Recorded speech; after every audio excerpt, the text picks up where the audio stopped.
આપણી સંકલ્પ ન્યૂઝ ચેનલને સબસ્ક્રાઇબ અને લાઇક કરો, બેલ આઇકન દબાવો જેથી આવનાર ન્યૂઝ અપડેટ્સની નોટિફિકેશન આપના મોબાઈલ પર સૌથી પહેલા પહોંચે. Like, subscribe and share the video. નમસ્કાર દર્શક મિત્રો, હું છું પૂજા ટંડેલ. સંકલ્પ ન્યૂઝમાં આપનું સ્વાગત છે. સમાચારની શરૂઆત કરતા પહેલા એક નજર આજના મુખ્ય સમાચાર પર. વાપી મેક એપાર્ટમેન્ટ પાસે ડીજીવીસીએલના ડીપીમાં સ્પાર્ક થતા આગ ભભૂકી ઉઠતા ભાગદોડ. વીજ કર્મચારીઓને ફાયર ફાઈટરો દોડી આવી આગને કાબૂમાં કરી. વાપી મહાનગરપાલિકા વિસ્તારમાં નાના રેલવે અંડરપાસ પાસે આવેલા એક એપાર્ટમેન્ટના નજીક ડીજીવીસીએલના ડીપીમાં અચાનક સ્પાર્ક સાથે આગ ભભૂકી ઉઠી હતી. ડીપીમાંથી નીકળતા સ્પાર્ક અને ધડાકાના અવાજથી આસપાસના રહેવાસીઓમાં ગભરાટ ફેલાઈ ગયો હતો. સ્થાનિક લોકોએ તાત્કાલિક પગલાં લેતા મુખ્ય માર્ગ ઉપરની અવરજવર બંધ કરી હતી. સાથે જ વાપી ફાયર બ્રિગેડ અને વીજ કંપનીને ઘટનાની જાણ કરી હતી. બનાવની જાણ થતાં જ ફાયર ફાઈટરની ટીમ અને વીજ કંપનીની ટીમ સ્થળ ઉપર આવી પહોંચી હતી. વીજ કંપનીની ટીમે વીજ પુરવઠો બંધ કર્યો હતો તો ફાયર બ્રિગેડની ટીમે ડીપીમાં લાગેલી આગ ઉપર પાણીનો મારો ચલાવી આગ ઉપર કાબુ મેળવતા લોકોએ હાશકારો અનુભવ્યો હતો.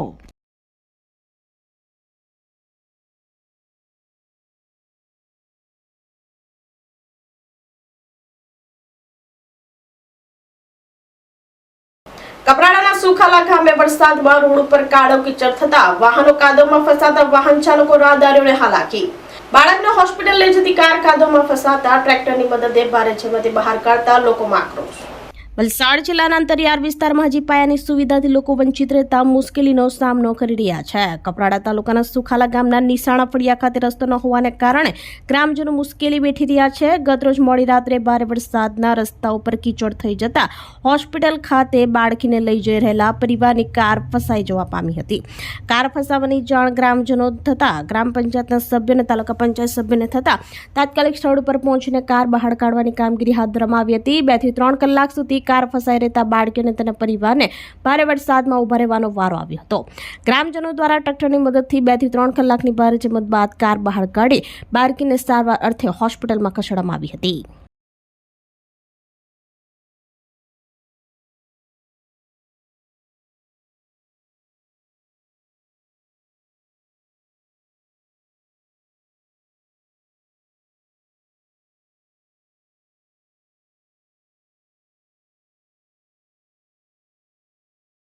મારું નામ કમળાબેન અર્જુનભાઈ પટેલ, નિશાણા ફળિયા. અને નિશાણા ફળિયામાં રસ્તો કોઈ થતો નથી એટલે અમારે 2 કિલોમીટર ચાલીને જવું. અમારી જિંદગી થઈ ગઈ છે. હવે એમ્બ્યુલન્સ તો નહીં પણ નાની ગાડી બી નહીં જાય તો અમારા છોકરા અમને કાંઈ થાય તો કેવી રીતે લઈ જાય?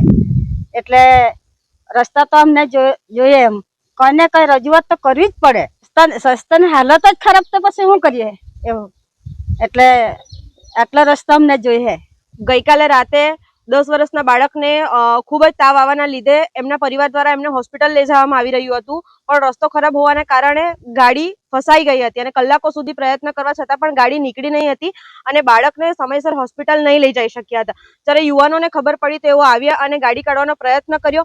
જ્યારે મને ખબર પડી હું આવી અને સાથે મળીને અમે ટ્રેક્ટર બોલાવીને પ્રાથમિક ધોરણે જે પગલાં ભરવા જોઈએ ભર્યા અને ગાડીને અમે બહાર કાઢી અને બાળકને અમે હોસ્પિટલ લઈ ગયા. રસ્તા ખૂબ જ ખરાબ છે. આપણો અડધો પગ અંદર જતો રહે એવી પરિસ્થિતિ છે.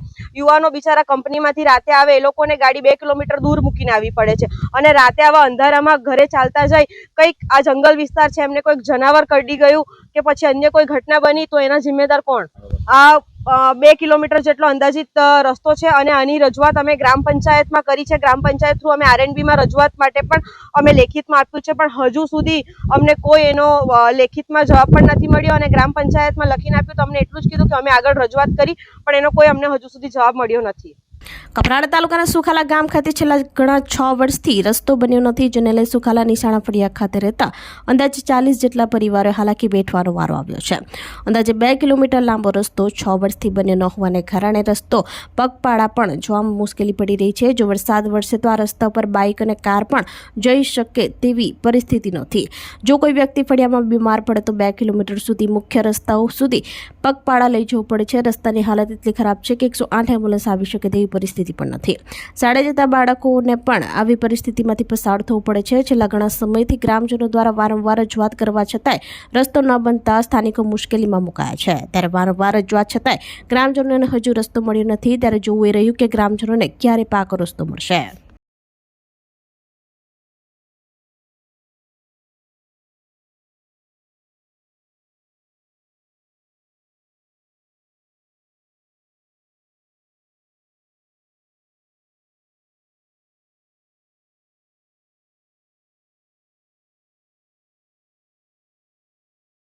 દક્ષાબેન ગણેશભાઈ સુખાલા. અમે રજૂઆત કરી આગળ બી પંચાયત પર, પણ આ કંઈ કરતા નહીં છે. આ લાખવું જોઈએ, રસ્તો સુધારવો જોઈએ. અમારે એ જ માંગ છે. કાદવ કિચડમાં કેવી રીતે નીકળીએ? આ તો 6-7 વર્ષથી આવો જ રસ્તો છે, ખરાબ છે. કાદવ કિચડ નથી, નાની ગાડી નથી નીકળતી, નાની મોટી નથી નીકળતી. બધાને તકલીફ છે, એ જ છે રસ્તાની. અમે આટલી માંગ છે કે અમારો રસ્તો અમને બનાવી આપે. એમ્બ્યુલન્સ, નાની ગાડી નથી નીકળતી તો એમ્બ્યુલન્સ કેવી રીતે આવે? હા, 1 થી 2 કિલોમીટર ચાલીને જવું પડે. છોકરાની બી તકલીફ, સ્કૂલ વાળાની. રજૂઆત તો થઈ જ કરતી છે પણ બનતા જ નથી. પાડી વેજનાથ મહાદેવ મંદિરમાં અજય એકાદશી નિમિત્તે શિવલિંગને મહાકાલેશ્વર સ્વરૂપે શણગાર કરી પ્રસ્તુત કરાયા. પાડી વેજનાથ મહાદેવ મંદિરમાં શિવલિંગને મહાકાલેશ્વર સ્વરૂપે શણગારવામાં આવ્યા હતા. શિવ ભક્ત ચેતાલી કંસારા સહિત ભક્તો દ્વારા શ્રાવણ માસ દરમિયાન શિવલિંગનો શણગાર કરે છે. ત્યારે શ્રાવણ માસની અજા એકાદશી નિમિત્તે શિવલિંગને મહાકાલેશ્વર સ્વરૂપે શણગાર કરી પ્રસ્તુત કર્યા હતા અને ભગવાન શિવજીની કૃપા દરેક ભક્તો પર રહે એવી પ્રાર્થના કરી હતી. શ્રાવણ માસ પૂરો થવા આવ્યો છે. ભક્તોની શિવાલયોમાં ભીડ જોવા મળે છે. ત્યારે પાડીમાં આવેલ પ્રાચીન વેજનાથ મહાદેવ મંદિરમાં ભક્તો મોટી સંખ્યામાં દર્શનાર્થે આવે છે.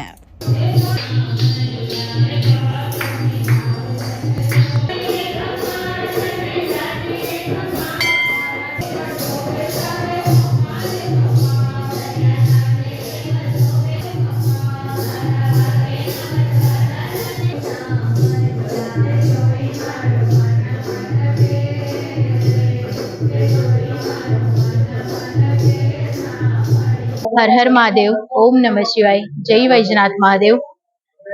આજ રોજ અજા એકાદશી છે. શ્રાવણ વદ 11 અજા એકાદશીનો દિવસ છે આજે, અને શ્રાવણ માસનો અંતિમ તબક્કો ચાલી રહ્યો છે. આજે મંગળવારનો દિવસ છે. સર્વ મંગલ કરનારા ભગવાન શંકર. આજ રોજ અમે મહાકાલેશ્વર મહાદેવને, વૈજનાથ મહાદેવને મહાકાલેશ્વર રૂપે પ્રસ્તુત કર્યા છે. અને આજે વરિષ્ઠ નાગરિકો દ્વારા ગામમાં આજે વૈજનાથ મહાદેવમાં સત્યનારાયણ દેવની કથાનું પણ આયોજન હતું. ઘણા ભાવિક ભક્તો પધાર્યા હતા અને ભગવાન શંકરના સર્વે ભક્તોએ ખૂબ માનપૂર્વક એમને દર્શન કર્યા છે અને ખૂબ સાથ સહકારથી આજનો શણગાર ખૂબ સારી રીતે પરિપૂર્ણ થયો છે. અને ભગવાન શિવ સત્યના દેવ છે, કરુણાના સ્વરૂપ છે અને આસ્થાનું પ્રતીક છે. પ્રત્યેક મનુષ્ય ભગવાન શંકરનું 24 કલાકમાં એકવાર દર્શન કરવા જ જોઈએ, જેનાથી તમે તમારા જીવનને એક સારો માર્ગ આપી શકો અને તમારા જીવનને ખૂબ સારી રીતે પ્રદર્શિત કરી શકો અને ખૂબ જીવનમાં શાંતિ તમને મળે અને ખૂબ પ્રગતિના રૂપે અવતરિત થાઓ તમે જીવનમાં. અને ભગવાન શંકર અને પાર્વતીની કૃપા સર્વ ભાવિ ભક્તો પર બની રહે. ઓમ નમઃ શિવાય. સેલવાસમાં ભારે વરસાદને લઈ મુખ્ય માર્ગ ઉપર પાણી ભરાતા વાહનો ફસાયા તો સાથે દુકાનોમાં પાણી ઘૂસ્યા. સેલવાસમાં ભારે વરસાદને કારણે લેન્ડમાર્ક સામેના મુખ્ય રસ્તા ઉપર પાણી ભરાઈ ગયું હતું. દુકાનોમાં પાણી ઘૂસી જતા દુકાનદારો પરેશાન બન્યા હતા. ભારે વરસાદને કારણે સેલવાસમાં કેટલાક ભાગોમાં સમસ્યાઓ સર્જાઈ હતી. લેન્ડમાર્ક સામેથી પસાર થતા મુખ્ય રસ્તા ઉપર વરસાદી પાણીનો ભરાવ થતા વાહનો ફસાયા હતા. આ સાથે નજીકની કેટલીક દુકાનોમાં પણ પાણી ઘૂસી ગયું હતું, જેના કારણે વેપારીઓના માલને નુકસાન થયું હતું. વેપારીઓનું કહેવું છે કે વારંવાર પાણી ભરાવાની સમસ્યાનો કાયમી ઉકેલ શોધવો મહત્વપૂર્ણ છે, જેથી ભવિષ્યમાં વેપારીઓ અને નાગરિકોને સમસ્યાઓનો સામનો ન કરવો પડે.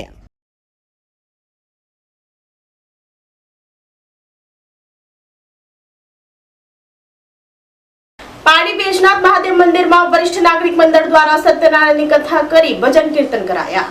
પારડીમાં આવેલ પ્રાચીન વૈજનાથ મહાદેવ મંદિરના પરિસરમાં પારડી વરિષ્ઠ નાગરિક મંડળ દ્વારા શ્રાવણી 11ના દિવસે ભગવાન સત્યનારાયણ દેવની કથા રાખવામાં આવી હતી. વૈજનાથ મહાદેવ મંદિરમાં પવિત્ર શ્રાવણ માસ નિમિત્તે 11ના દિવસે બપોરે 3 કલાકે વરિષ્ઠ નાગરિક મંડળના પ્રમુખ નવનીતભાઈ દેસાઈ, ઉપપ્રમુખ રામસિંહ દેસાઈ, મહેશભાઈ દેસાઈ, મંત્રી પ્રફુલભાઈ લાડ, સહમંત્રી જયંતિભાઈ પ્રજાપતિ સહિત વરિષ્ઠ નાગરિક ભાઈ બહેનો ભેગા થયા હતા અને 3 જેટલા જોડાઓ કથામાં બેઠા હતા. સ્વાધ્યાય મંડળના બ્રાહ્મણ વિપુલભાઈ શાસ્ત્રીએ સત્યનારાયણ દેવની કથા કરાવી હતી.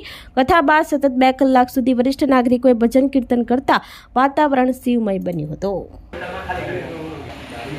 આગળની જે પૂજા છે કલશ પૂજા એ એમના દ્વારા એક જ આપણે કરવાની છે. આપણે હું જે વસ્તુ બતાવું એ લોટાની અંદર મૂકવાની. સર્વે અંદર પધરાવો. ઓમ કાંડાત કાંડાત પ્રરોહંતિ પરુખઃ પરુખ સસ્પરે અંદર કલશના અંદર પધરાવો. વાંગં દર્વા અગણત્વામ ઇન્દ્રત્વામ બૃહસ્પતિઃ પ્રક્ષિપામ્યહં. ત્યાર પછી એના ઉપર 5 હું નવનીતભાઈ કુંવરજી દેસાઈ ઉર્ફે દરેશભાઈ કુંવરજી દેસાઈ મંડળના પ્રમુખ તરીકે રજૂ કરું છું કે આજરોજ અમે સત્યનારાયણની કથા અને ભજનનો કાર્યક્રમ રાખવામાં આવેલ હતો અને એમાં મંડળના લગભગ 100 જેટલા સભ્યોએ હાજરી આપીને પ્રસંગને ખૂબ શોભાવ્યો હતો. નાગરિક મંડળના તમામ સભ્યોનો ખૂબ ઉત્સાહ હતો અને ખરેખર ખૂબ મજા આવી ગઈ. પારડી વરિષ્ઠ નાગરિક મંડળ હું પ્રમુખ શ્રી મહેશભાઈ દેસાઈ બોલું છું. આજ રોજ શ્રાવણ મહિનાને 11ના દિવસે પવિત્ર દિવસે અમે લોકો સત્યનારાયણની મહાપૂજાનું આયોજન કર્યું હતું અને એની સાથે સાથે અમે પ્રજાપતિ બહેનોના ભજનનું પણ આયોજન કર્યું હતું. તો લોકોને ખૂબ જ આનંદ આવ્યો અને લગભગ લોકો 4 કલાક બેસી રહ્યા અને આ સુંદર કાર્યને બધાએ માણ્યું, પ્રસાદ લીધો, ખુશ થઈ ગયા બધા. સાથે સાથે આજે આપણા મંદિરના બહેન છે એમણે જે બધું ડેકોરેશન કર્યું એ બદલ પણ એમનો ખૂબ ખૂબ હું આભાર માનું છું. તો આ તાજા સમાચારો, નવા સમાચારો સાથે કાલે ફરી મળીશું. નમસ્કાર. આપણી સંકલ્પ ન્યૂઝ ચેનલને સબસ્ક્રાઇબ અને લાઇક કરો, બેલ આઇકન દબાવો જેથી આવનાર ન્યૂઝ અપડેટ્સની નોટિફિકેશન આપના મોબાઈલ પર સૌથી પહેલા પહોંચે. Like, subscribe and share the video.